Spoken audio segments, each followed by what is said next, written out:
Que vamos al Evangelio según Mateo. Gracias por ese tiempo en el que me escucharon. Mi corazón vibra, hermano, porque hay tanta necesidad. Hay tanto trabajo entre los padres, entre los hijos. Hemos creído que esto simplemente es algo de congregarnos. Esto va mucho más allá. Y a pesar de que no pretendo solucionar todos los problemas, porque al hablar de la ética solo voy a tener que limitarme a hacer una introducción, quiero que usted entienda que esto es lo más relevante de la ética cristiana. Vamos a la palabra del Señor. Evangelio según Mateo capítulo 5, versículo 17. Saludo también a los ministros, a los pastores, a los siervos del Señor que están presentes en este lugar. Evangelio según Mateo, capítulo 5, versículo 10. Gloria a Dios. Búsquelo con calma. Evangelio según Mateo, capítulo 5, versículo 17. Gloria a Dios. Si usted lo encontró, vamos a dar lectura en el nombre de nuestro Dios, que es Padre, Hijo y Espíritu Santo. Y la iglesia dice: no penséis que he venido para abrogar la ley o los profetas. No he venido para abrogar, sino para cumplir. Lo leo una vez más. No penséis que he venido para abrogar la ley o los profetas. No he venido para abrogar, sino para cumplir. Oremos al Señor. Padre, en el nombre de Jesús de Nazaret, te damos gracias, Señor, por el privilegio que nos da de estar aquí para escuchar un trozo más de tu palabra. Yo quiero rogarte, Señor, que de estas simples palabras que voy a transmitir, el poder de tu evangelio se haga tan real como lo es, Señor. Permítenos, Señor, asumir esta enseñanza, apropiarnos de ella para que ella genere un vuelco y un cambio en nuestros corazones. Te lo pido, Señor, en el nombre de Jesús. Amén, amén y amén. Démosle más glorias al Señor. Amén, gloria a Dios. Gloria sea a Dios. Alabado Dios. Tome su asiento, mi hermano, que el Señor les bendiga. Alabado sea Dios. El Evangelio según Mateo es uno de mis preferidos. Y es interesante cuando presenta a Jesús, ya que lo va a presentar por lo menos desde tres aristas. El Evangelio según Mateo presenta a Jesús como el hijo de David. Lo presenta también como el hijo de Abraham. De hecho, lo pone Abraham en segunda instancia después de David. Y finalmente lo presenta como Moisés o como alguien superior a Moisés. La idea de Abraham lo va a presentar en la genealogía junto con David. Por eso el primer capítulo de Mateo dice que este es el libro de la genealogía de Jesucristo, hijo de David, hijo de Abraham. Y va a decir: Abraham engendró a Isaac, Isaac engendró a Jacob, Jacob engendró a Judá y a sus hermanos. Judá engendró de Tamar a Fares y Esrón. Esrón engendró a Aram, Aram a Aminadab, Aminadab a Nazón. Nazón engendró a ¿quién? Nazón a Salmón, Salmón de Rahab a Boz, Boz de Ruth a Obed, Obed a Isaí e Isaí al rey David. Entonces tenemos la conexión genealógica con David y con Abraham.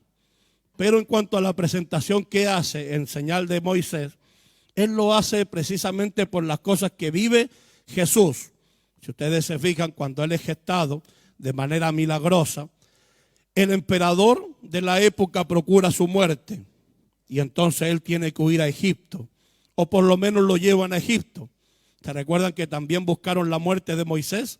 Aunque no directamente de él, sino de todos los niños que nacieran de una madre hebrea.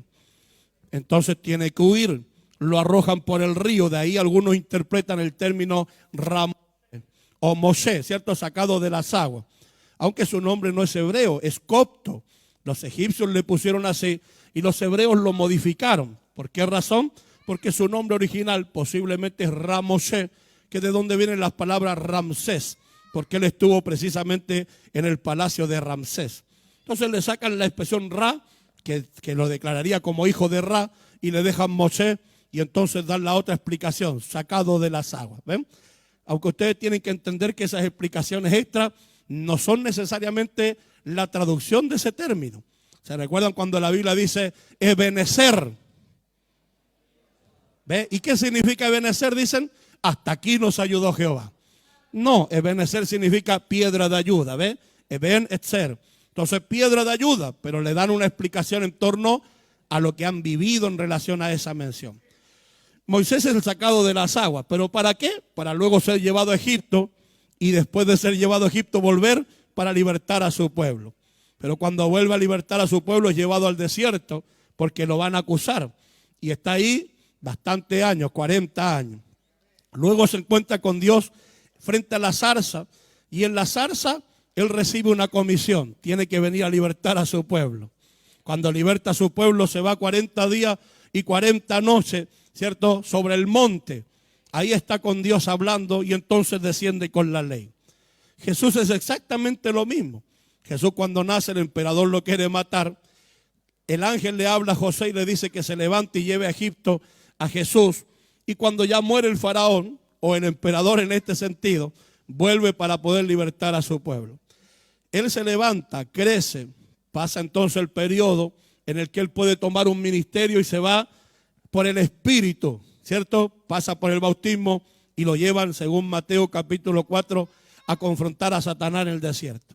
Pasa ahí 40 días y 40 noches orando y ayunando cuando viene el tentador para poder vencerlo. Pero al terminar la tentación, él desciende con una palabra, que es el Sermón del Monte, que aparece en el capítulo 5 al 7. ¿Por qué les digo todo esto? Porque la imagen de Moisés va a ser una de las más relevantes del Antiguo Testamento y cuando el evangelista se las aplica a Jesús va a ser mucho más relevante. ¿Por qué Moisés es importante? De hecho, fíjese, mi hermano Josué lo estaba leyendo. Josué leyó Josué. ¿Y qué decía? Mi casa y yo serviremos al Señor, porque el Señor es el que nos sacó de Egipto. Y es que Moisés y la ley de Dios es el verdadero centro de toda la fe hebrea. Fíjese que tristemente nosotros tenemos en primera instancia el libro del Génesis, que nos habla de los orígenes universales y también del origen de Israel como pueblo y después como nación. Pero en realidad todo eso comienza a gestarse y a tomar relevancia con Moisés y la liberación que ellos hacen de Egipto. Por eso ustedes van a leer todo está influenciado con la liberación de Egipto. ¿Ven?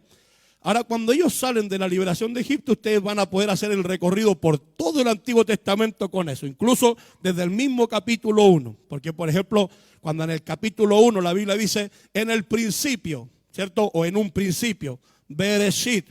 Algunos judíos lo han interpretado como Bisbireshit, que significa por un principio Dios creó los cielos y la tierra. Y ellos dicen, ¿cuál es ese principio por el que Dios creó todo? Precisamente el pueblo que luego iba a levantar, que sería Israel. Pero ¿dónde ellos reconocen que el Señor es su Dios? No lo reconocen todavía abiertamente en estos periodos, sino después de el proceso del Éxodo.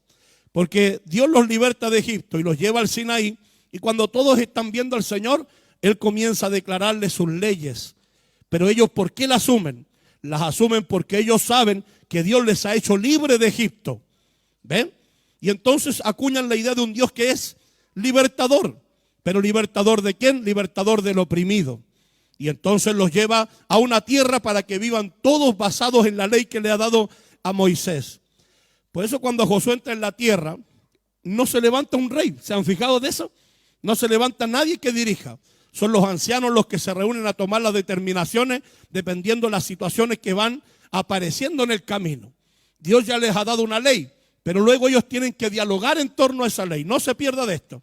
Tienen que dialogar porque si bien las leyes que el Señor les dio sirven, el decálogo, sirven para regir a toda la nación y darle una identidad, hay algunas cosas que no son explícitas en esa ley. Por ejemplo, la Biblia dice no asesinarás, ya que el término no es no matarás, porque está en modo piel que normalmente intensifica las acciones de un verbo. Entonces, no asesinarás o no asesinarás con alevosía. ¿Ven? Pero ¿qué pasaba cuando alguien mataba a una persona sin querer queriendo? Entonces tenían que reunirse los ancianos y comenzar a dialogar cómo aplicaban la ley a esta situación. Y comienzan entonces a aparecer lo que se llaman las ciudades de refugio. ¿Ven? Entonces cuando alguien mataba a una persona sin querer, corría a las ciudades de refugio, se tomaba de los cuernos del altar y con eso exigía que se hiciera un juicio para que canalizaran bien si lo había matado con una intención o sin intención. Fíjese que entonces el pueblo comienza a generar una ley, pero cuando va generando esa ley, tiene en su cabeza la idea del Dios libertador, que no oprime a las personas. Por eso van a ver ustedes que en el libro de los Jueces, palabra que ha sido muy mal interpretada, cada uno hace lo que bien le parece. ¿Por qué dice eso? ¿Porque son pecadores? No, porque son libres. Son libres para vivir las normas que el Dios que los ha libertado ha establecido para su pueblo. De hecho, fíjense que tristemente, después comienzan a venir las invasiones. Y a pesar de que todos han hablado negativamente del periodo de los jueces, el periodo de los jueces no es estático. Por ejemplo, cuando Dios levanta un juez, lo levanta en cierto sector de Israel para defender ese espacio. ¿Por qué? Porque los que vienen de afuera quieren establecer señorío, quieren subyugar a ese pueblo. Y ellos lo repelen, ¿para qué? Para que nadie se haga señor de ellos, porque solo Dios es el Señor. Por eso Josué va a decir, escojan ustedes a quién van a servir, pero yo y mi casa serviremos al Señor. Porque ellos están hablando de la libertad con la que Dios les ha hecho libre y cómo ellos, manteniendo la obediencia a los principios de Dios, pueden vivir en esa libertad. Pero fíjense el trasvasije, porque los jueces salen a defender al pueblo en nombre de Dios. Pero cuando llega un momento bien importante en el que la gente comienza a tomar propiedad, a asentarse en la tierra y comienzan a crecer, por lo menos en el norte aparecen las ciudades-estado. Que es una ciudad-estado, es una ciudad que tiene una organización, pero que tiene también un elemento negativo en el que el pobre vuelve a ser oprimido, subyugado y entonces comienzan a abusar de él. Por eso ustedes van a ver que normalmente el norte de Israel es el violento. En el norte, si usted iba con su esposa, se la quitaban. ¿A dónde para ir? Dice, no. En el norte, si usted iba con la esposa, se la quitaban. Les muestro un ejemplo. ¿Se recuerdan cuando Abraham llega a ese lugar y le quitan a la esposa? Ahí pasaba eso normalmente. Tenían esa clase de señorío. En el norte secuestraban a las personas. Les muestro un ejemplo. Tenemos a Lot, que es secuestrado por los del norte, y Abraham tiene que ir a defenderlo. Era diferente en el sur, donde después David va a establecer su reino por una simple razón. Ahí habitan simplemente campesinos, y llegan también de vez en cuando los que son seminómadas, que es un nómada, una persona que vive en el desierto y que de vez en cuando se llega a los montes del sur para que sus animales puedan comer, ellos puedan abastecerse y seguir su vida de seminómada. Pero cuando en el norte comienzan a tomar este poder, comienzan a enriquecerse. Y si ustedes lo leen bien, en el primer libro de Samuel, capítulo 8, estos ancianos que viven en el norte vienen delante de Samuel y le dicen, levántanos un rey, como el resto de las naciones. Ahora, ¿por qué le están pidiendo un rey si están viviendo tan bien? Bueno, hay dos razones ahí. Una, porque los ancianos que dirigían al pueblo se están corrompiendo. Ahí tienen ustedes los ejemplos de los hijos de Samuel. Se están corrompiendo y por lo tanto ya no están guiando al pueblo conforme a la palabra de Dios. Y entonces comienza todo un sistema corrupto, de tal manera que en Amós capítulo 2, versículo 4, llega un momento esta clase de organización política a vender al pobre por un par de zapatos. Mire lo triste que es. Y entonces le exigen rey, pero ¿para qué exigen rey? Ese rey lo exigen precisamente para que guarde su riqueza, para que levante un reino y les pueda defender. De hecho, ellos mismos lo dicen, que nos defienda, como el resto de las naciones, que nos defienda. Y ahí usted ve la conexión con los jueces. ¿Se recuerda cuando está Gedeón escondiendo su alimento? ¿Por qué creen que lo esconde? Porque los de afuera vienen y se lo roban. Y entonces demandan, debido a sus propiedades y a su riqueza, un rey que los gobierne. Pero fíjese que el relato del primer libro de Samuel, capítulo 8, es una protesta en contra de ese cambio político que ellos tienen. ¿Por qué? Porque ahí ustedes pueden leer lo que el rey va a hacer con la ciudad.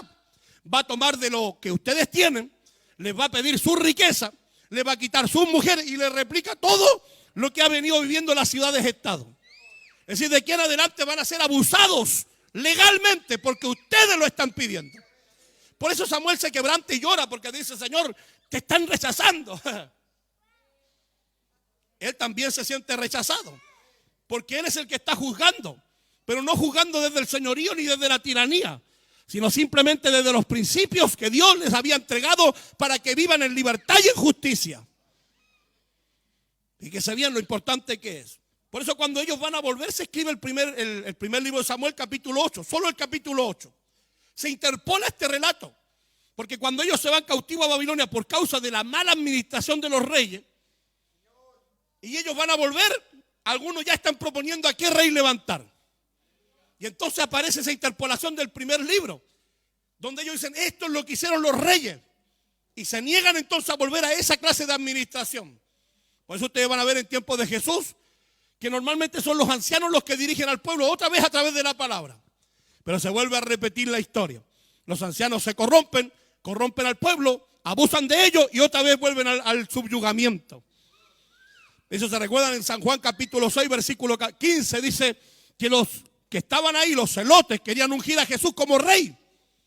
Porque andaban algunos, pero bastante preocupados de que les levantara un rey que los defendiera. Y otra vez volver al mismo ciclo de ellos ser los que subyugan al pueblo. Ahora, ¿qué tiene que ver esto entonces con Éxodo? Es que siempre que ellos se corrompen vuelven al Éxodo. Porque en el Éxodo ellos entienden a un Dios de libertad, pero que también les entrega una ley por la que ellos deben vivir y regir toda su vida.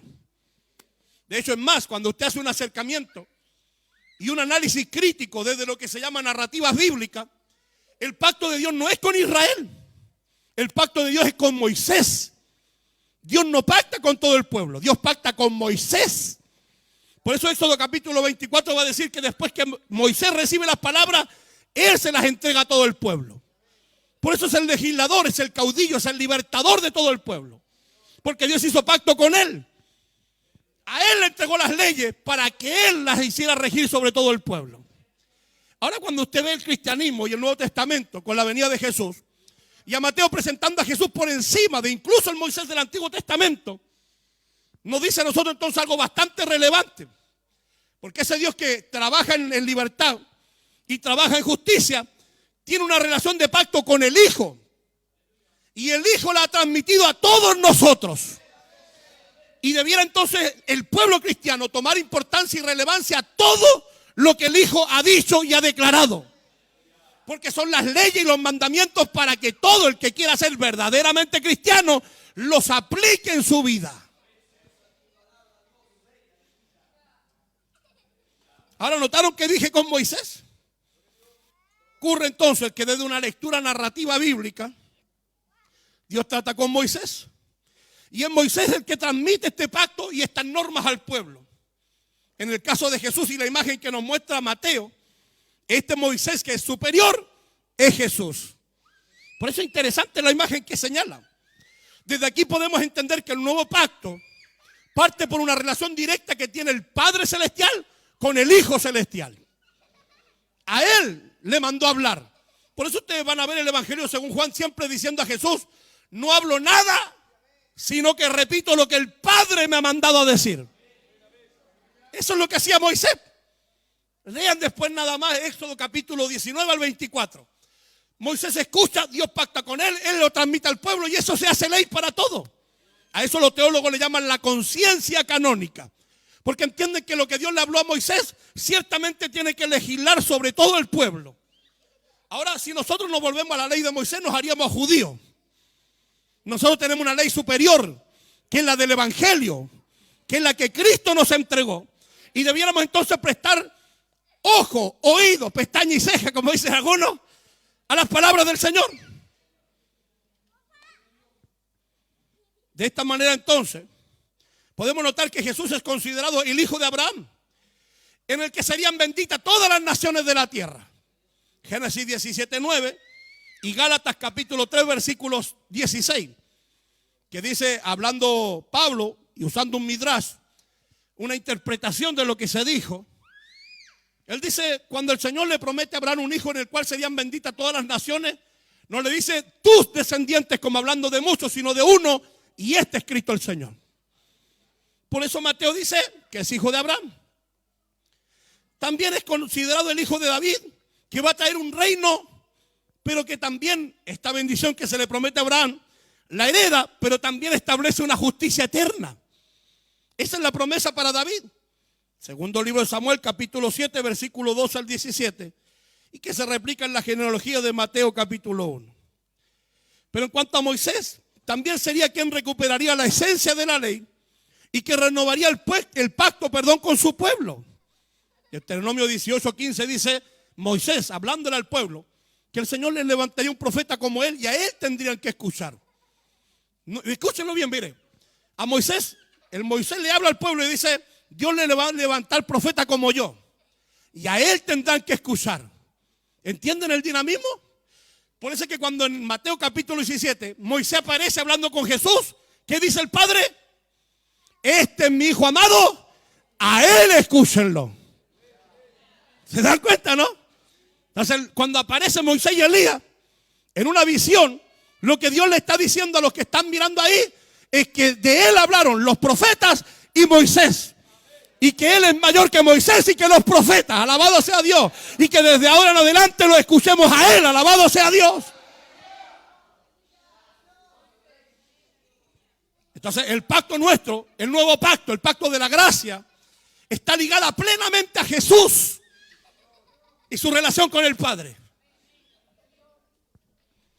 Ahora todo este preludio recae sobre la idea de un pacto en relación de Dios con el Hijo, que se extiende hacia todo el pueblo creyente. Por eso el Hijo Eterno se declara la máxima citada al inicio. Yo no vine para abrogar, sino para cumplir. Es más, Jesús dice, de hecho, ni una qué, ni una qué, ni una tilde, ni qué más. Claro, el texto tradujo ni una jota, ni una tilde, ¿cierto?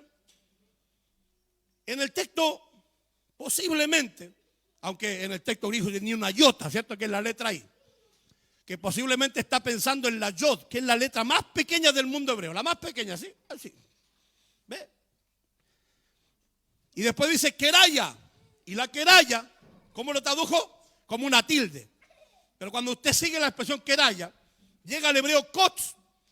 Y si alguna vez usted ha visto una palabra o una letra en hebreo, en ocasiones arribita le hacen como una corona. ¿Han visto, no? Si no, véanlo después. No, ahora, por hermano, guarde el celular. Después te la ve y le hacen como una dobladita hacia arriba y le dibujan una pelotita arriba. Y eso se le llaman corona. Pero son coronas de espina. ¿Ven? Porque los judíos coronan la palabra con corona de espina y a eso le llaman kotz. Entonces cuando él dice ni una yod, que es la letra más pequeña que existe, ni una kotz, está hablando de esa coronita incluso que le ponen. ¿Ven? Y ahí tiene un mensaje evangelístico. Porque la palabra fue coronado ¿con qué? Con una corona de espinas, por hermano. Era una práctica judía, pues ellos lo hacen así. ¿Ve? Si lo predica me manda la ofrenda así ya. Faltando a la ética al tiro. Pero fíjese bien. Con eso que hace el Señor entonces, decir que Él va a guardar la ley, pero de manera minuciosa, minuciosa. Y aquí tenemos la interrogante. ¿Cuántos de ustedes se preocuparon hoy día de guardar minuciosamente el nuevo pacto? De hecho, tristemente no sabemos qué es el nuevo pacto. Es más, cuando Jesús dice, un nuevo mandamiento les doy. ¿Y cuáles otros había dado? ¿Cuáles son los mandamientos del Señor? ¿Alguien me puede nombrar 8?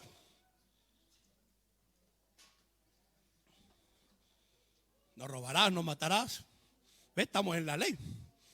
Porque si usted lee a Jesús, Él no aplicó eso, ¿ve? Y no es que haya que matar. Pero Él dijo y dio algunas leyes que nosotros debiéramos conocer. Yo hoy día por causa del tiempo no se las puedo decir todas. Y tampoco le voy a dar ninguna. Pero la invitación es a que usted las vaya descubriendo.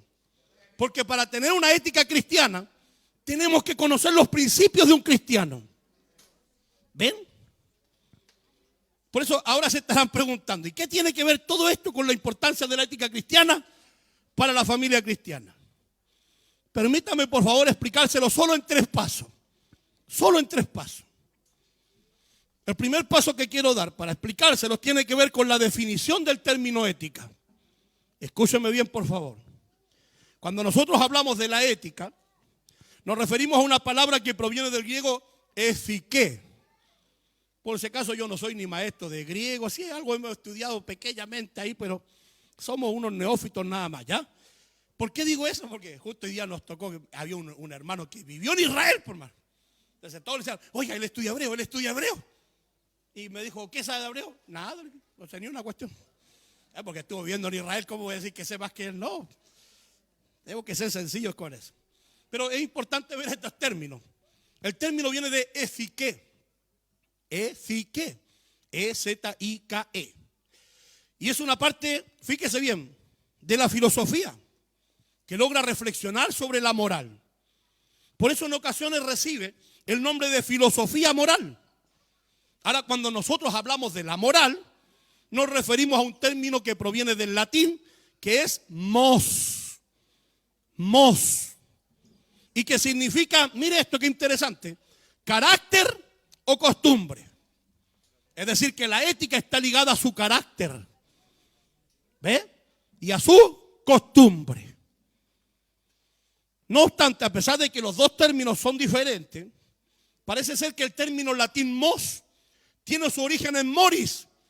Y moris a su vez tiene el mismo origen que la palabra ezique, que es efe. Fíjese bien esto, que significa entonces también una forma de vivir. Entonces cuando hablamos de ética y de moral, estamos hablando del carácter y de la forma en la que vivimos. Esa es la parte simple, siempre va a haber esa parte simple. Ahora, Adela Cortina, que no es una persona que haga ética cristiana, sino secular, en su libro El quehacer ético, guía para la educación moral, encuentra que a pesar de que en sus respectivos orígenes significan exactamente lo mismo, fíjese bien la palabra mos y ezique, ética y moral, ambas se van a distinguir en que, escúchelo bien, por una parte la moral va a formar parte de la vida cotidiana, pero la ética forma parte del saber filosófico. La palabra filosofía viene de amor a la sabiduría, ¿ves? Un filósofo es alguien que ama saber, ama conocer. Entonces, se ocupa de esa área. La ética es parte del saber filosófico. Es decir, se dedica a la investigación teórica de las normas que rigen la conducta. ¿Ven? Es decir, estudia cómo debemos comportarnos. Estudia cómo deben ser nuestras costumbres siendo cristianos. Estudia la forma en la que debemos vivir y también la forma en la que debemos reaccionar para de esa manera, mientras nos vamos apropiando de la práctica, del valor y de la norma, nuestro carácter sea formado. Porque hoy día tristemente tenemos cristianos, pero porque se congregan nomás. Este evangélico porque va a una iglesia evangélica, eso dicen. Pero no porque viva como evangélico, ¿ves? La ética se dedica a investigar cómo debiéramos comportarnos. Y de hecho, aquí estoy seguro que muchos de nosotros en más de algún momento hemos tenido una crisis existencial en la que no sabemos cómo comportarnos. En la que no sabemos cuáles son los parámetros de Dios. ¿Qué es lo bueno? ¿Qué es lo malo? ¿Ven? No lo sabemos. Y por eso hemos llegado, fíjese, al clímax. Yo les he contado aquí en otras ocasiones, hace muchos años atrás yo iba llegando a la iglesia y habían dos hermanos peleando. Y yo le dije, ¿qué conversaciones van ahí entre vosotros? Como Jesús, por hermano. Estoy hablando de ética, ¿cómo no voy a hacerlo como él? Y uno le decía al otro, es que el rojo es del diablo, le decía.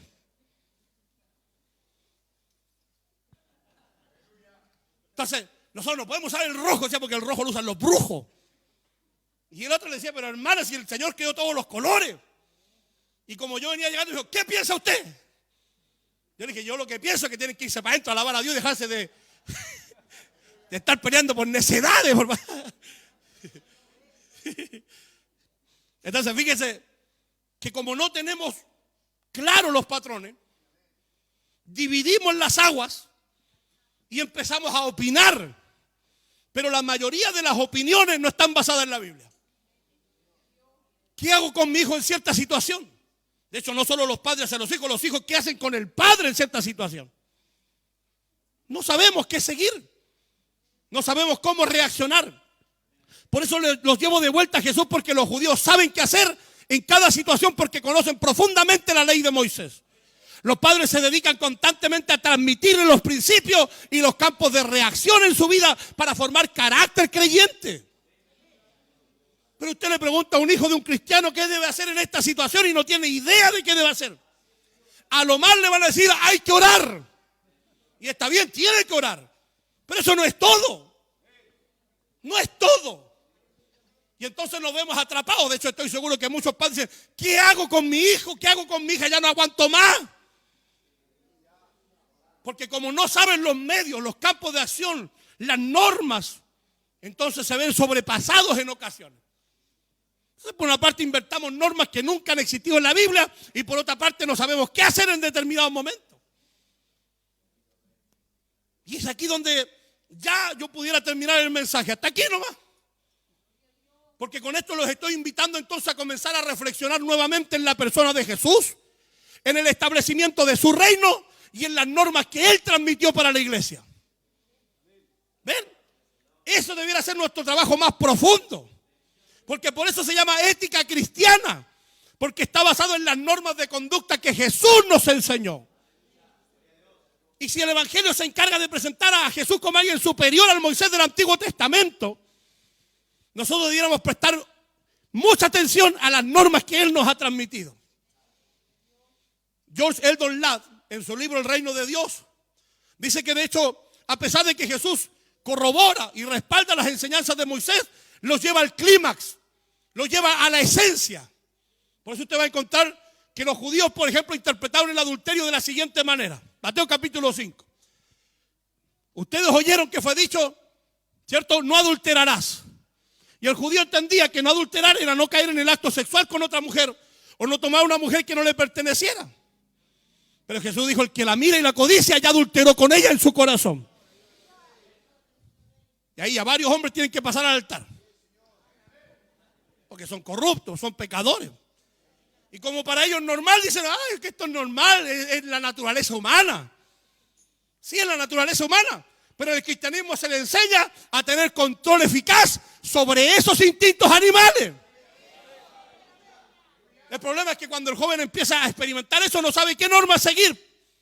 Estoy simplemente tirando algunos ejemplos porque no puedo abordar nada en este día. Solo hacer una breve introducción.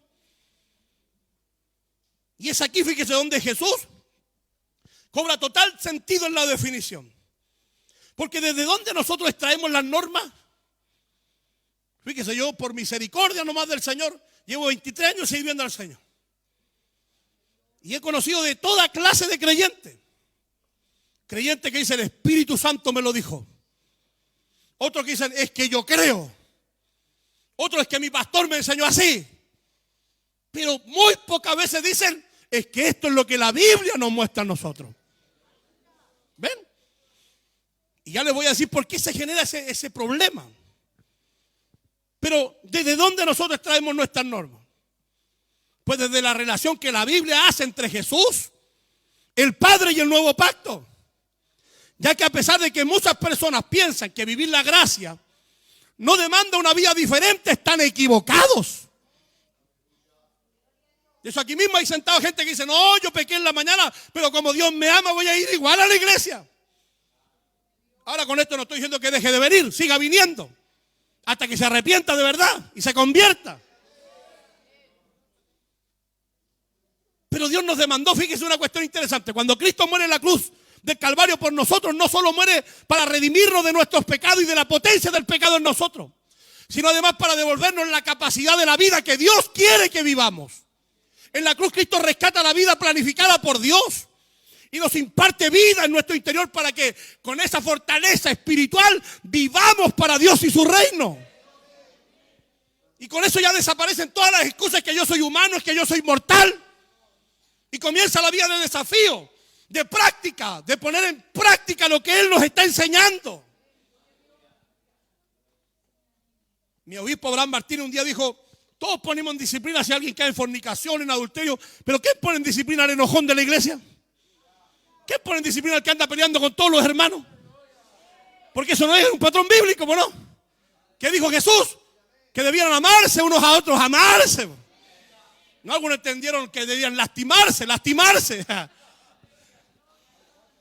Y se sienten cómodos con lastimar a todo el mundo. ¿Por qué? Porque no entienden la Biblia. Entonces fíjense las grandes dificultades que tenemos. Por eso no puedo abordarlos. ¿Por qué? Porque, hermano, este sería un seminario por cada tema que uno va abordando. Como el chavo, ¿veis? Pero fíjese que Jesús entonces vuelve a esta idea del pacto. Porque si nosotros estamos en el nuevo pacto, no es para que digamos, pecamos, comamos y bebamos que mañana moriremos. No. Sino para que vivamos conforme a ese nuevo pacto. Conforme al poder del evangelio. Porque no vivirlo está generando las consecuencias que les hablé al inicio.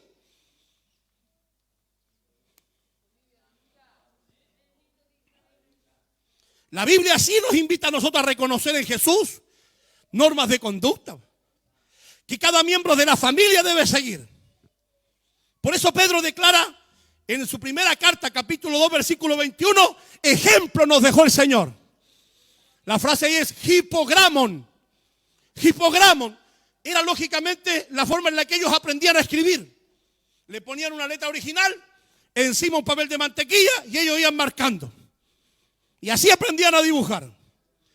Cuando Pedro dice que el Señor nos dejó ejemplo, hipogramon, está hablando de que Él es fíjese bien, en la letra original, en la que todos nosotros debiéramos calcarnos. Ahora pregunta usted, ¿hasta qué punto se parece a Jesús? A usted parece que lo dibujó un niño chico. Cuando los niños empiezan a pintarse, fíjense, como para todos lados nomás. Pero nosotros debiéramos llegar a un punto en el que nos alineemos de tal manera a la imagen de Jesús que la gente logre ver a Jesús en nosotros. Y fíjese esto, para romper el margen, porque nosotros decimos, sí, no somos Dios, sí, no lo somos. Pero las normas que entregó el Señor en torno al nuevo pacto tampoco son para superhumanos o extraterrestres. Las normas que las dio para humanos como usted y como yo. Y Él sabe que usted y yo podemos vivirlas. Alabado sea Dios. El problema es que en realidad muy pocos cristianos están dispuestos o siquiera pensando en obedecer las palabras del Señor.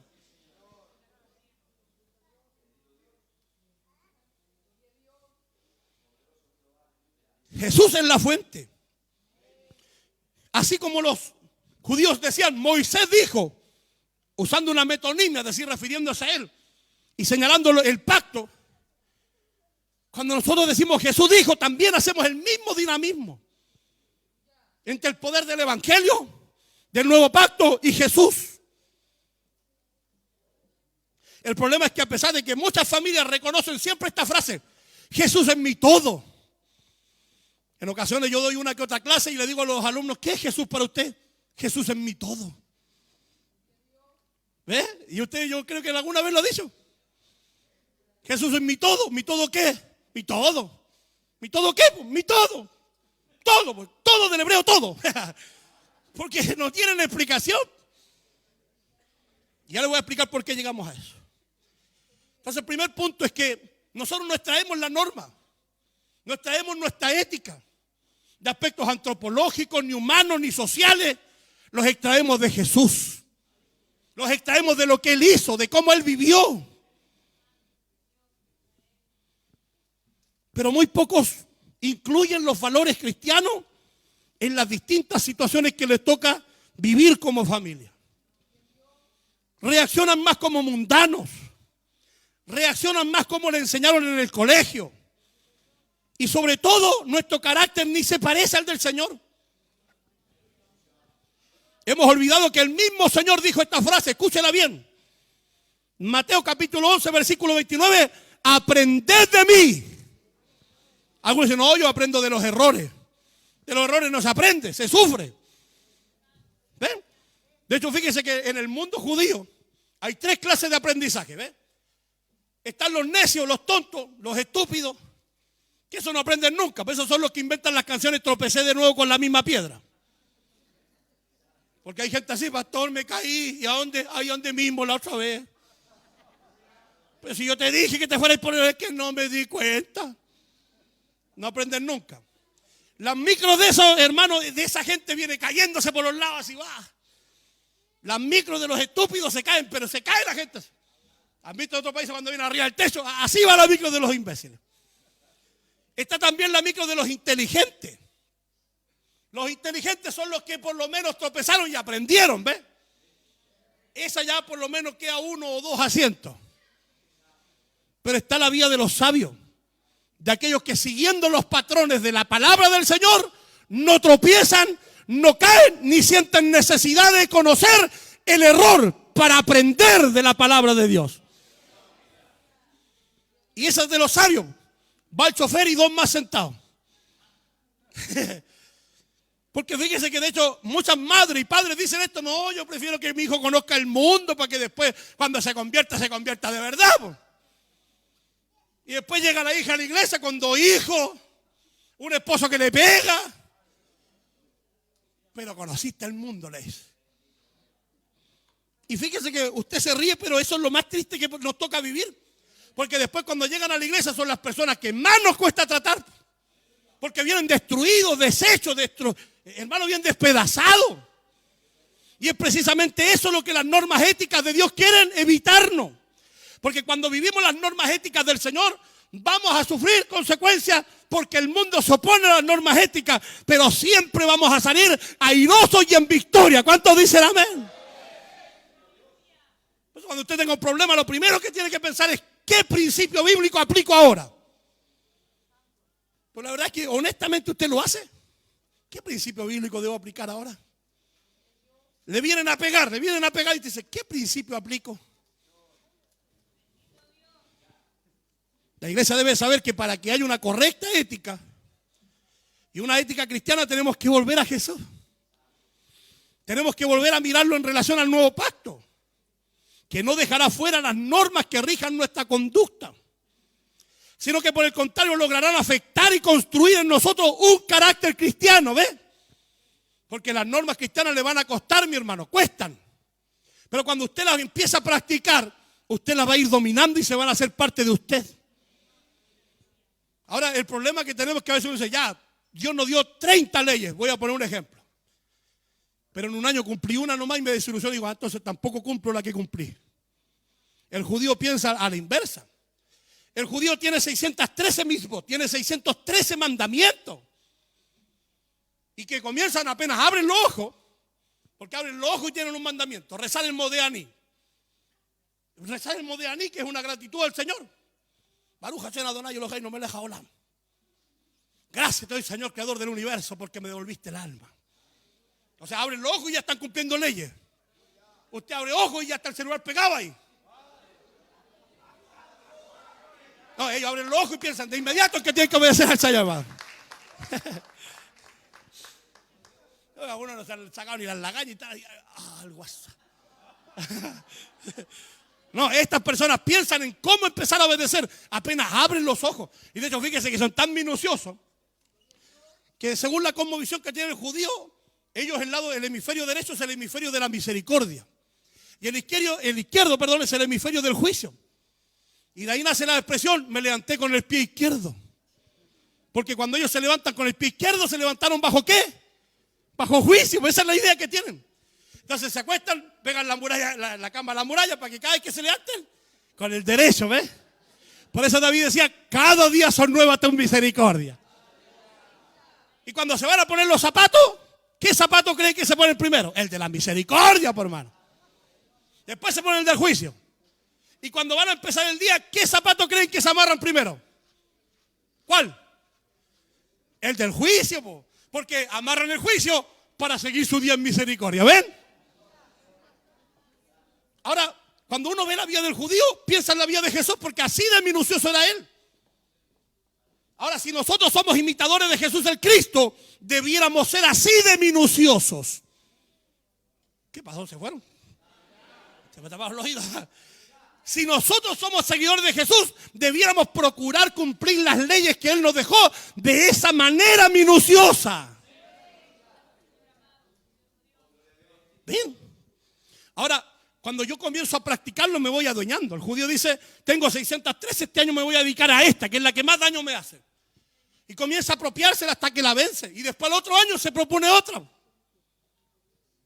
Si nosotros nos propusiéramos durante este año, lo que queda de este año, escogiéramos un mandamiento del Señor y dijéramos, este lo voy a practicar todo el año, aunque me cueste, y lo empezáramos a practicar, y a practicar, ¿qué pasaría? Lo dominaríamos. Por ejemplo, practique usted decir la verdad y nada más que la verdad. Y se darse cuenta que las primeras veces el pastor le dice, ¿por qué no viniste al culto? Lo que pasa, pastor, es tuve un accidente. Oh, vaya, perdí. Y al otro día, y esta semana, ¿por qué faltaste? No quería ni pastor. Oh, y se hace, dije la verdad. ¿Qué pasó? Estoy en el cielo. Espere.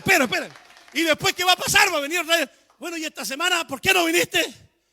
Pastor, la verdad es que anda en la carne. Y después, ¿qué va a decir? Anda en la carne. Dije la verdad. Ya lo domino. Ahora voy a empezar a ir a la iglesia.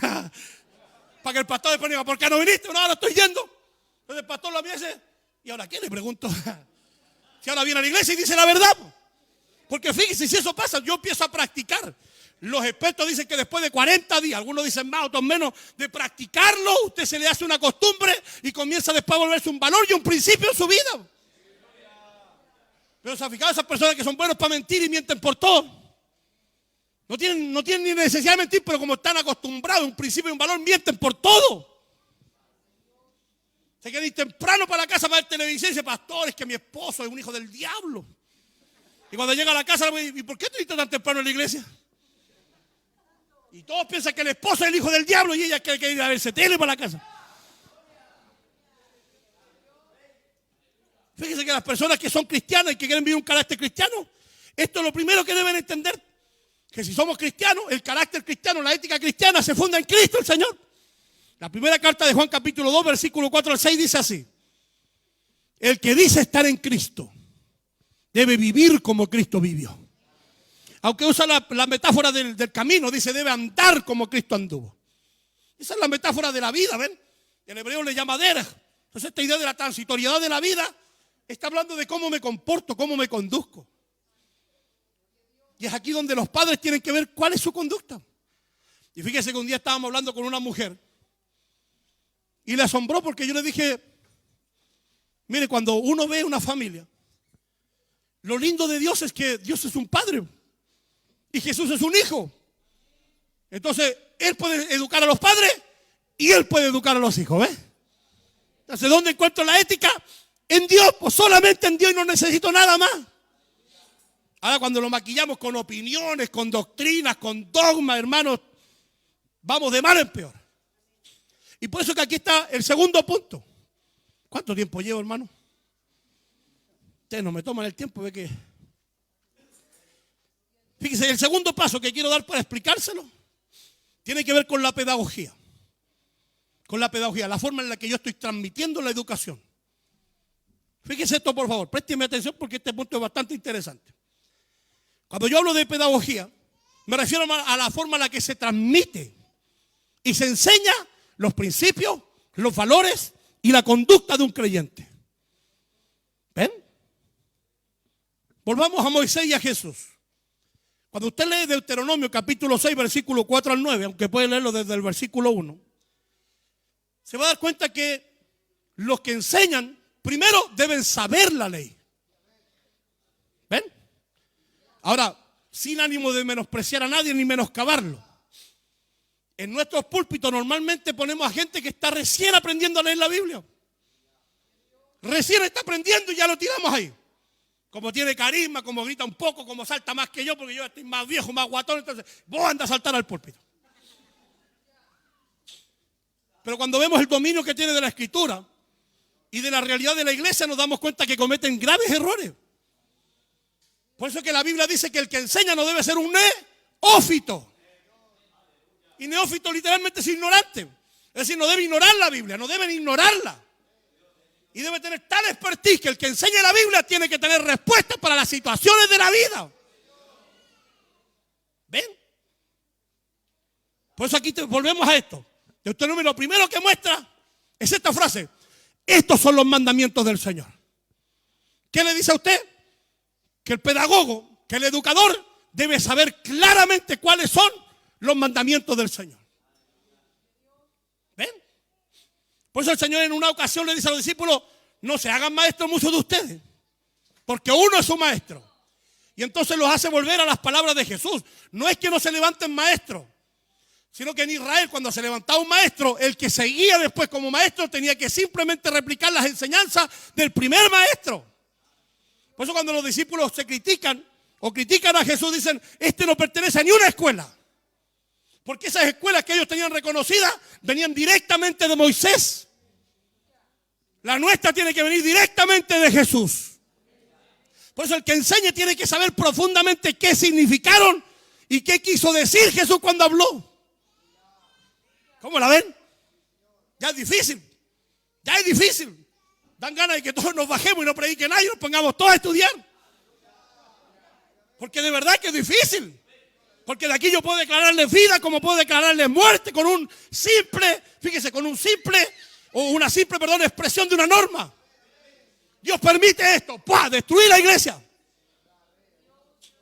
Por lo tanto, los que enseñan tienen que ser expertos en la palabra. Expertos en la palabra, diestros en la escritura. Estos son los mandamientos. Jesús les transmite eso a los apóstoles. Por eso Pedro, fíjese las agallas que tiene. Él después va a decir: tenemos la palabra profética más segura, a la cual hacéis bien en estar, ¿qué? Atentos. ¿Ven?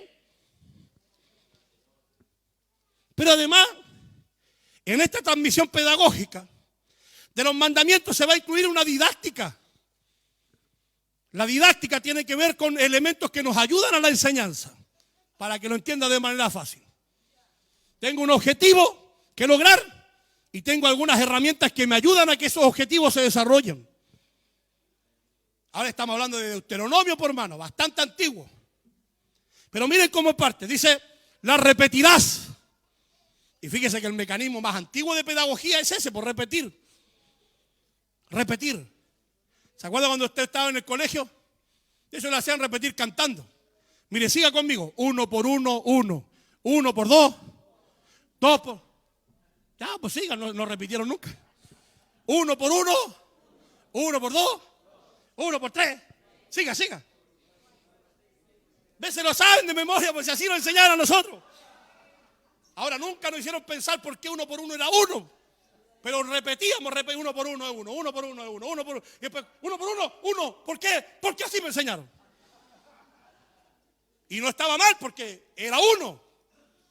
Pero fíjese que a mí me pasó cuando era más pequeño y decía: ¿y por qué no es 2? ¿Y por qué 1 por 1 no es 4? ¿Y quién inventó que 1 por 1 sea 1 y no 5? ¿Ve? Usted se ríe. Si el que nos está enseñando dice: pero eso es lo que yo pensaba. Porque repetir simplemente te lleva al inicio del aprendizaje, ¿ves? El problema es que no hay reflexión, no hay crítica, no hay examen. Y después añade la palabra: las hablarás. ¿Ves? Las hablarás. ¿Dónde? Al levantarse, al acostarse, estar con ellos en el camino. Y vamos transmitiendo la palabra del Señor. De hecho, esto, a pesar de que para los educadores de Israel, tome atención porque a pesar de que, repito, no voy a poder entrar en los padres, este es el trabajo de los padres. Desde pequeño usted tiene que hablarle las palabras del Señor. Y el primer mecanismo que están listos para recibir es el repetir.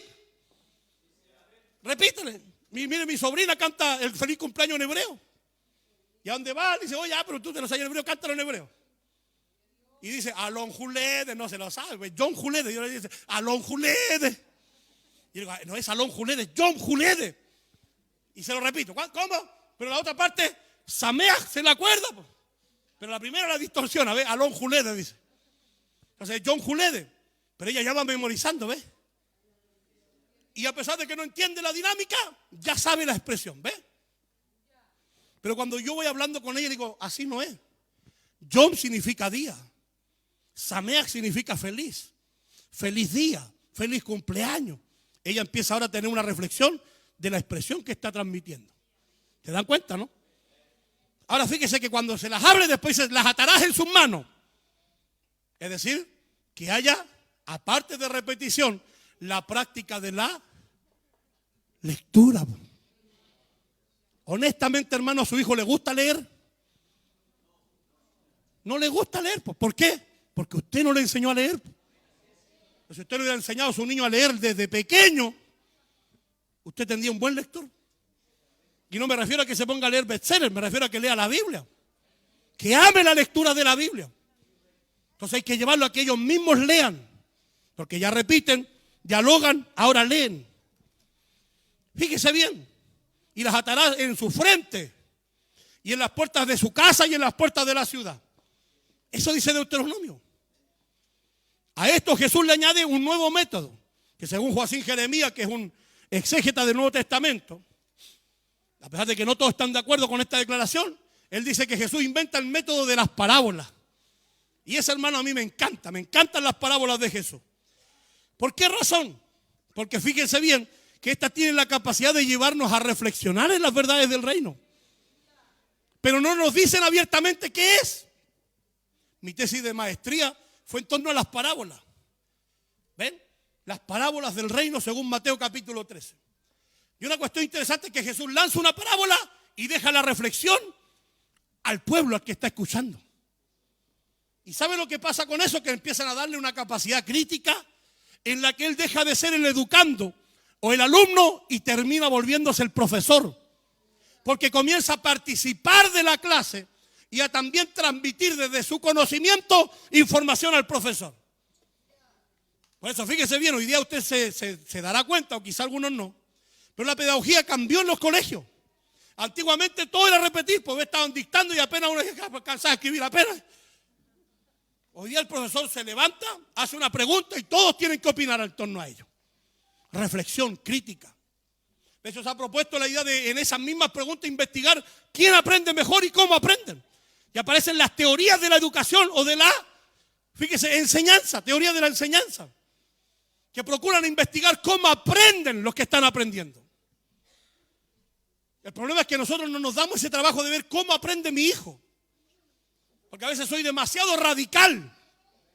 ¿Ve? Siéntate y lee la Biblia hasta que yo te diga. Papá, pero si ni siquiera sé cuál es la... Y entonces, ¿qué tiene que hacer usted? Usar pedagogía. Usted tiene que conocer a su hijo para ver cómo su hijo aprende lo que tiene que aprender. Ahora fíjese, parte por repetir, por hablar, por llevarlo a leer, pero Jesús lo lleva a otro límite, a la reflexión, a la capacidad crítica, a la contemplación, a que ellos entiendan el principio y el valor cristiano. Porque muchos de ustedes transmiten a sus hijos la idea de esto es lo que se hace y no les explican por qué. Y en las escuelas, por ejemplo, antes se decía, no tomes el cuchillo porque te vas a cortar. Y esa era la explicación. Hoy día en los colegios usted tiene que decir, no tomes el cuchillo, te vas a cortar. ¿Por qué? ¿Por qué no debo hacerlo? Te vas a cortar. No, te vas a cortar, te va a doler, te vamos a tener que ir al hospital, te van a poner punto, tu mamá se va a enojar, el colegio va a tener problemas. Tienen que darle toda una explicación para que él llegue a una comprensión más amplia de lo que le están transmitiendo. ¿Ven? ¿Eso se han dado cuenta que hoy día en los colegios nadie repite? ¿Está bien que hoy día no se puede repetir? Bueno, se puede, pero el profesor tendría que presentar argumentos sólidos para que un alumno repita. Pero hoy día no se repite. ¿Y saben por qué no? Porque la teoría de la educación propuso la idea de que hay algunos que aprenden más lento, nada más. Pero que aunque se sacaron malas notas, sí aprendieron algo. Pero lo aprendieron según su nivel. Entonces van evaluando, ¿ven? Van evaluando cómo aprendió el hermano, cómo aprendió el hermano. Y a pesar de que él tenga un 7 y él tenga un 4, los dos aprendieron lo mismo. Solo que no pudieron aplicarlo en los momentos determinados de la vida. Ahora nosotros solo nos hemos dedicado a la idea de repite, repite, repite. Y por eso después repiten, por más. Disculpe. Pero cuando usted los detiene un momento y los lleva a la reflexión, fíjese que en Deuteronomio, vuelvo a Deuteronomio, voy a Jesús y Deuteronomio. Cuando celebran el Éxodo, los que están sentados a la mesa del Éxodo recordando lo que Dios ha hecho, no están mirando y comiendo. Porque hay un plato con especias, pero hay también copas de vino. Y cuando se las van tomando, van comiendo, ellos preguntan, ¿y por qué estamos comiendo ese huevo duro? Porque dentro del plato hay un huevo duro. ¿Y qué representa el huevo duro? Ellos dicen, esta es la dureza del corazón de Faraón. Y fíjese la pedagogía, ¿ven? Con la didáctica. Les enseñan y se los ilustran. Y dicen, oh, este era el corazón de Faraón. Duro el corazón de Faraón. De repente dice, estas son las hierbas amargas. Cómanselas. Oh, qué amargo, tan malo. Así fue nuestra vida en Egipto. Con amargura. ¿Ves? De hecho, Egipto, en hebreo se lee Misrayim, que significa doble amargura.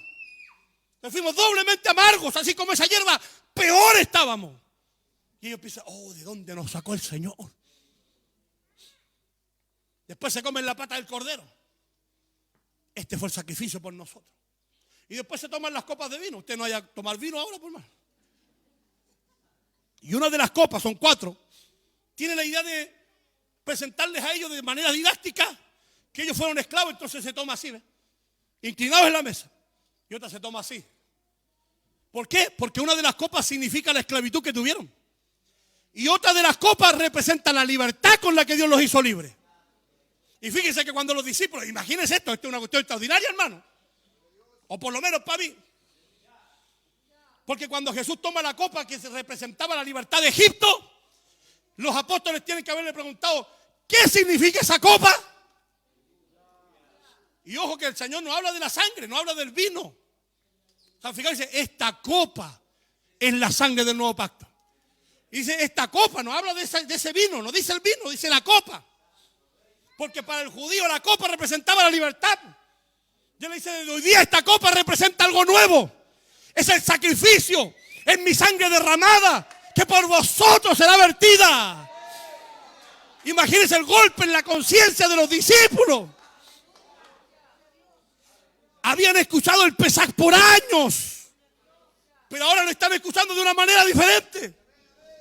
2 elementos, el pan y la copa, tienen elementos diferentes. Y fíjese la potencia de esa transmisión, de la reflexión a la que los llevó. Cuando usted ve la teología de Pablo, ¿sabe de qué habla Pablo? ¿De qué habla Pablo? ¿Cuál es el fundamento de la teología de Pablo? Es la cena del Señor. Y desde ahí él interpreta todo lo que él piensa. Cuando habla del cuerpo dice, interpreten bien el pan. Porque él entiende que el pan es el cuerpo de Cristo. Y no está hablando del pan que se comen en la cena, está diciendo que ustedes son ese pan. Teología aplicada. Cuando él habla de la copa, habla de la libertad. Y fíjense cómo eso logra establecerse tan potentemente en Pablo. 24 años después de la muerte y resurrección de Cristo. Que eso es lo que predica hasta que él se muere. Todos de eso hablan de este suceso, todos. De la muerte, la resurrección de Cristo y la promesa de retorno. Pero eso no nació con una mera repetición, sino con un llamado a la reflexión, con aplicaciones pedagógicas, con comprender cómo entendían las enseñanzas sus discípulos. Porque a veces ustedes van a ver a los mismos discípulos, los apóstoles, decir, Señor, ¿qué significa esto? Y el Señor quiere decir, ¿cómo todavía no entienden? ¿Qué quiere decir eso? Que las enseñanzas del Señor no son fáciles. Y ahí donde la pedagogía tiene su importancia, junto con la didáctica. Esto de hecho en los colegios también tiene objetivos, tiene propósitos generales, propósitos específicos. Pero cuando nosotros predicamos en la iglesia, ¿qué hacemos? Lo que Dios me dé nomás. Y no les llevamos una secuencia. Entonces lo que nos dijeron el domingo pasado, ya se nos olvidó hoy día. Porque no hay secuencia, ¿ves? No hay objetivos claros, ni generales, ni específicos, ni siquiera sabemos qué queremos lograr. De eso cuando alguien estudia la homilética, una de las cosas importantes de la homilética es saber qué propósito tengo cuando voy a predicar. ¿Y sabe cuál es el propósito más grande que tienen algunos? Que todos dancen y hablen lengua. Propósito, que todos griten. Propósito, que todos salten un rato. Yo tengo un amigo que un día me dijo, fui a tal ministerio a predicar. ¿Cómo le fue? Sí, le pegué 4 gritos, quedaban todos gritando y me llevé la ofrenda para la casa, dijo. Pero no lo dijo en manera irónica, sino que triste. Porque esa es la realidad, ¿ves? Esa es la verdad. Fíjese que en Mateo capítulo 21, versículo 28 al 32. Ya voy a ir terminando, hermano, porque ni siquiera sé cuánto yo. Jesús le hace una pregunta a la gente para que usted vea la reflexión a la que ustedes deben llegar. De eso los hermeneutas bíblicos como José Martínez, por ejemplo, este otro, hablan de que usted debe hacerle preguntas al mismo texto hoy día, como no está el Señor, y preguntarle, ¿por qué dijo esto? ¿A quién se lo está diciendo? ¿Cuándo se lo está diciendo? Jesús le dice a los discípulos en Mateo capítulo 21, versículo 28 al 32, del mundo religioso. ¿Qué os parece? Les dice. Un padre tenía 2 hijos y le dio a cada uno una orden. Y al primero le dijo, haz esto. Y él le dijo, no lo voy a hacer, pero después lo hizo. Y al segundo le dijo, haz esto. Y ese le dijo, sí lo voy a hacer, y después no lo hizo. Y Jesús dice, ¿cuál de los 2 hizo la voluntad de Dios? Y los discípulos dicen, de los religiosos dicen, ¿cuál lo hizo? El primero. El que a pesar de que en primera instancia dijo que no, después fue y lo hizo, ese hizo la voluntad de Dios.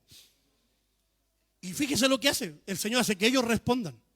¿Pero por qué hace que ellos respondan? Porque la idea es reflexionar. En el 1960 se levantó una mirada reflexiva, pero humanista reflexiva, pensando en el oprimido. En Perú se levanta Gustavo Gutiérrez con la teología de la liberación, que a pesar de que fue interesante, yo no me acuño mucho a esa, porque en realidad después tuvo tintes políticos. Y en Brasil se levantó Paulo Freire, que hoy día lo sigue Jean Piaget, entre otros educadores.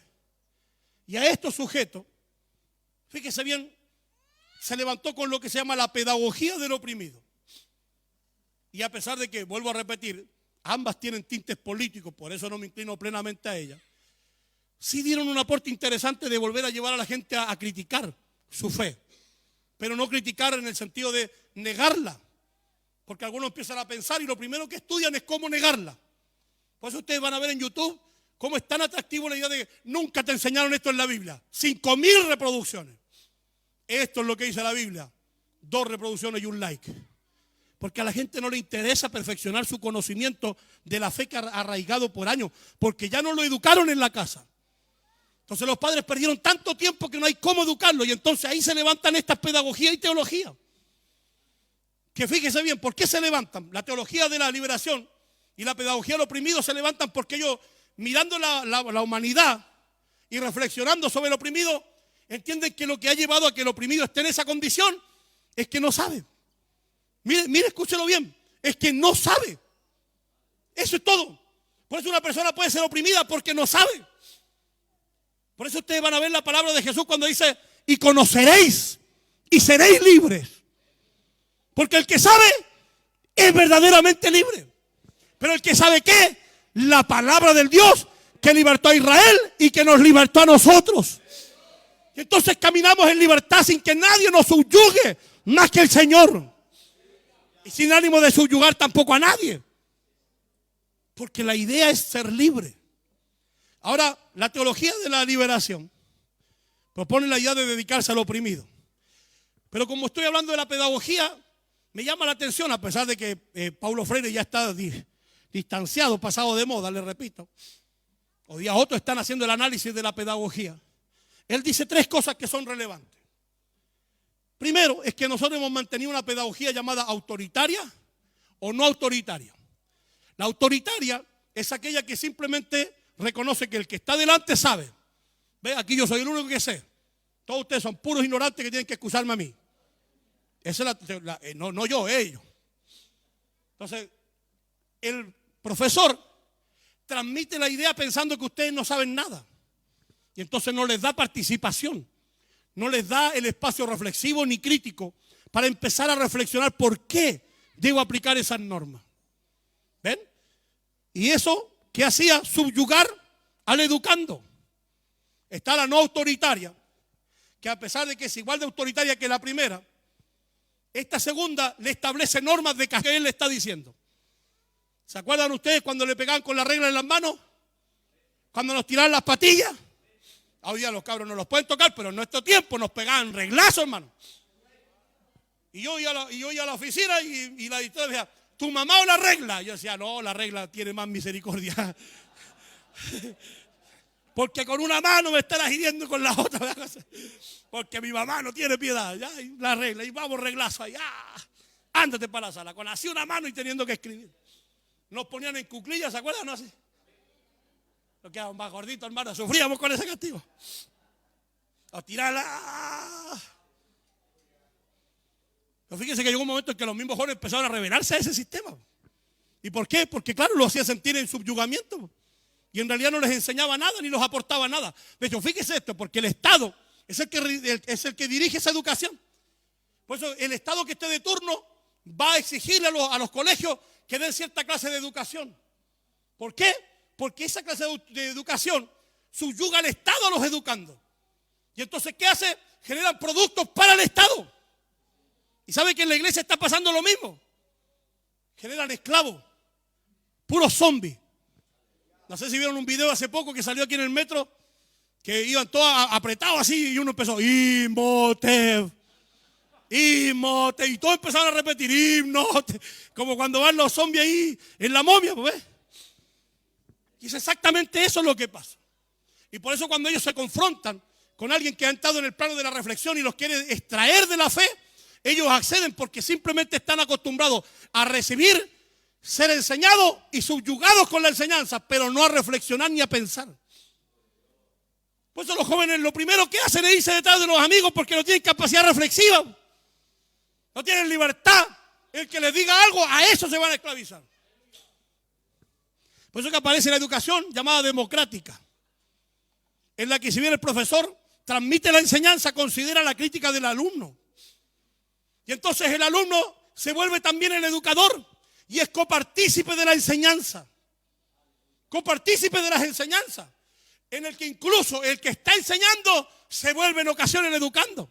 Porque cuando está hablando el que está enfrente, como tiene capacidad crítica, va a empezar a hablar y va a alimentar al que está escuchando. De hecho, fíjense, nuestra forma de culto es esta. Pues ustedes escuchan, yo hablo.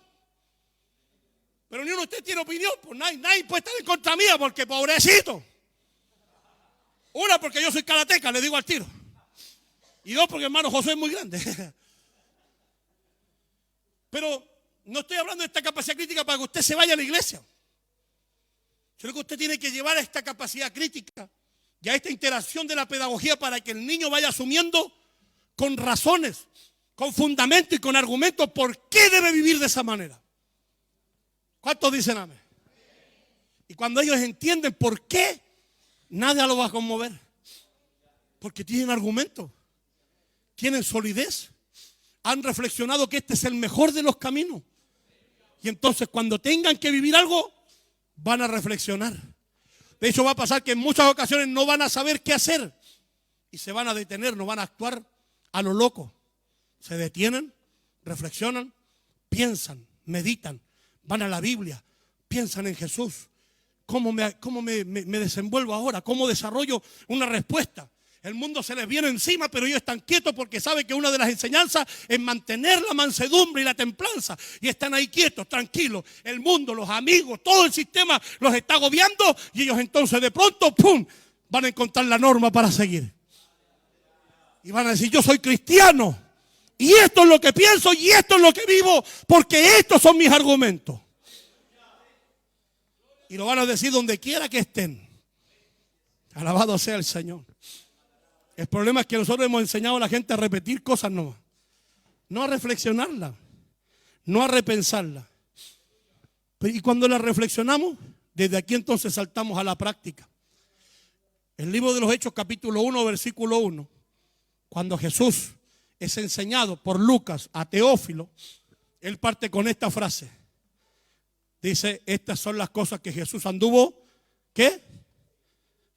Haciendo y enseñando. Y él se refiere al Evangelio de Lucas.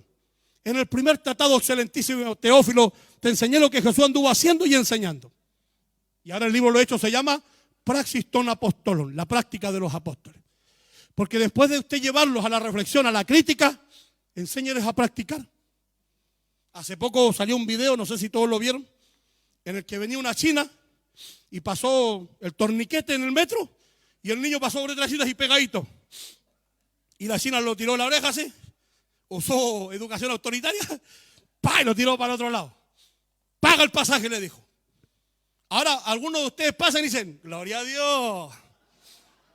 ¿Ves? O los hermanos que se suben por atrás en el bus, ¿ves? Dios abre puertas. Y ahí no pagan, ¿ves? Pero aunque usted no lo cree, esas cosas minuciosas le van a darle una forma de pensar. Por eso cuando el padre se equivoque tiene que pedirle perdón al hijo por algo que hizo mal, porque si no el hijo lo va a normalizar. Nunca le transmita cosas negativas, hermano, si el pasaje no vale tanto. ¿Cuánto vale un pasaje? ¿Cuánto vale un pasaje los que andan en bus? No paga ni uno, mire. ¿Cuánto vale un pasaje? Fíjese que el valor que usted va a cimentar vale mucho más que el pasaje. Y a veces me evito el pasaje y le transmito, ¿qué cosa? Un valor erróneo. Porque después le va a decir, bueno, pasemos por abajo, pasemos por abajo. Y aunque no lo cree, eso afecta al país. Y no es que esté a favor de la política, pero afecta. Porque crea gente que después se vuelven ladrones. Que engañan no solo a la micro, después engañan a sus padres, a sus hermanos, a sus pastores. Al que puedan lo engañan. Crear valores, se fijan en las pequeñas cosas, llevarlo a la práctica. Cosas tan pequeñas, hermano. Cuando su hijo llega en una goma, ¿de quién es? Andy, devuélvela. No, al papá le ponen el nombre, ponle tu nombre. ¿Ven? Los discípulos, fíjense, llevan a la praxis. Porque toda teoría, toda crítica, toda pedagogía, toda educación, toda didáctica, ¿cómo termina? Fíjense, si antiguamente uno no iba a las prácticas. Uno salía al colegio y después a buscar trabajo. Ahora hay que pasar por la práctica. ¿Por qué razón? Porque ellos se dieron cuenta que en la teoría de la educación la gente también va a aprender practicando. Entonces cuando usted, el pastor lo llame a terreno y le diga, mira, así debe comportarse un padre cristiano. Así debe ser un hijo cristiano. Usted no diga, pastor, déjeme tranquilo. Es que así me enseñaron a mí. Es que yo no creo que sea tan malo. Esos argumentos, hermanos, no le sirven a nadie más que al infierno. A Dios lo que le sirve es tu palabra dice. Tu palabra dice. Y repítale esas palabras, repítaselas, levantarse, al acostarse. La Biblia dice, estos son los mandamientos, así debemos vivir, esto debes hacer. Te lo vuelvo a repetir, no puedo abordarlo tanto porque son demasiadas las situaciones en las que debemos aplicarlo. Pero quiero despertar simplemente la angustia, el anhelo y el deseo por conocer los principios. Y empezar a experimentar cómo se aplican estos principios en los determinados momentos. Porque aquí está la respuesta de la importancia de la ética cristiana. Solo la ética cristiana generará verdaderos cristianos. Y solo verdaderos cristianos construirán familias cristianas. Ahora esto, claro, no nos hace danzar, hablar lengua, porque es mandamiento, obediencia, mandamiento, obediencia. ¿Ven? Mandamiento, reflexión, obediencia, mandamiento, reflexión, obediencia. Pero créanme que eso, hermano, le va a traer bendición a usted y a toda su casa. Por eso cuando Josué dijo, yo y mi casa serviremos al Señor, es porque él sabe que mientras obedezca al Señor, todo lo que él haga será bendecido. Todo lo que sus hijos hagan serán bendecidos. Porque la obediencia, fíjese, ya es una bendición. No importa que no me traiga una retribución. Obedecí, esa ya es la bendición. Pude obedecerle a Dios y con eso vienen todas las otras cosas. Termino con esto. Mateo capítulo 6, versículo 33 dice así. Buscad primeramente el reino de Dios y su justicia y todas las demás cosas vendrán por añadidura. La palabra reino de los cielos, allí, Basileia Tonuranon, significa busquen a Dios. Es un circunloquio para referirse a Dios y sus mandamientos. Entonces cuando usted busca a Dios y sus mandamientos y los comienza a obedecer, fíjese, esto lo enseñó Filón de Alejandría, lo enseñaron los rabinos midrágicos, lo enseñaron los rabinos talmúdicos. Cuando usted logra entender a Dios, conocerlo, se lo apropia como su Señor y empieza a aplicar los mandamientos, ahí es donde usted entra al reino. Porque en el Antiguo Testamento el reino se entra de dos maneras, reconociendo señorío y aplicando obediencia. Usted no obedece, no está en el reino. Entonces debe reconocer señorío y obediencia. Y cuando esas cosas las alcanzo, todo viene de la mano con ese encuentro. Novia, novio, te lo digo en serio, el judío entiende que cuando encuentra a Dios, Dios le asegura a la familia. Y Filón dice que lo primero que encuentra es novio o novia. Después empieza a tener riqueza, pueden tener propiedades. ¿Han visto algún judío pobre? ¿Conocen algún judío pobre? Uno que otro debe haber. Pero la mayoría de los judíos viven para allá arriba nomás. Porque saben que obedecer a Dios ciertamente bendice toda la familia. Póngase de pie, mis hermanos. Gracias por el tiempo que me dieron. Vamos a orar al Señor.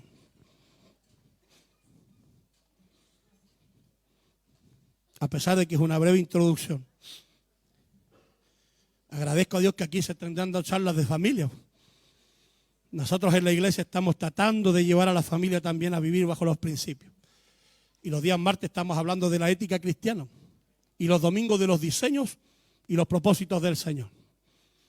Y perdónenme que haga esto, pero si alguien quiere seguirnos, busque Jesucristo Fuente de Vida. Suscríbase, dele like y a la campanita. Porque necesitamos seguir aprendiendo. Nuestro pastor Felipe también tiene su canal. Síganlo, porque esas cosas van a transmitir. ¿Qué transmiten? Una buena palabra, un buen principio. Y cuando ustedes no encuentren solución, este es el primero. Esta es la primera, ¿ves? Y cuando usted tenga duda, vaya a los pedagogos, a los maestros. ¿Qué hago aquí? Y cuando le den un consejo, aplíquelo y se va a dar cuenta que toda su vida va a cambiar. Este es el secreto de la bendición, mire. Saber el mandamiento, aplicarlo y lo demás déjeselo al Señor. Cierre esos ojos, oremos al Señor. Padre, en el nombre de Jesús te damos muchas gracias, Señor, por el privilegio que nos diste de poder estar aquí para aprender de tu palabra. Gracias por la invitación que nos haces, Señor. Sé que es difícil conocer tus mandamientos, escudriñar hasta lo más profundo cómo deben ser nuestras conductas y nuestro carácter. Pero sé que esto también marca el destino y la forma en la que llevaremos nuestra familia. No he podido abordar, Señor, el matrimonio, los padres, los hijos. Pero sé que este es el primer punto, Señor. Por eso tú dijiste que no todo el que dice Señor, Señor, sino aquel que hace tu voluntad es el que entrará en el reino. Yo te pido que tú nos ayudes, Señor. Con tu Espíritu Santo nos insufles el aliento necesario para ser capaces de vivir conforme a la ética del reino, Señor. Trae sobre nosotros tus mandamientos y tu obediencia para generar familia de esa manera verdaderamente cristiana. En el nombre de Jesús, Señor. Amén, amén y amén. Démosle glorias al Señor. Amén, gloria a Dios. Gloria a Dios. Dejo este lugar, que el Señor les bendiga grandemente. Amén. Gracias, mis hermanos. Un aplauso fuerte al Señor, hermano.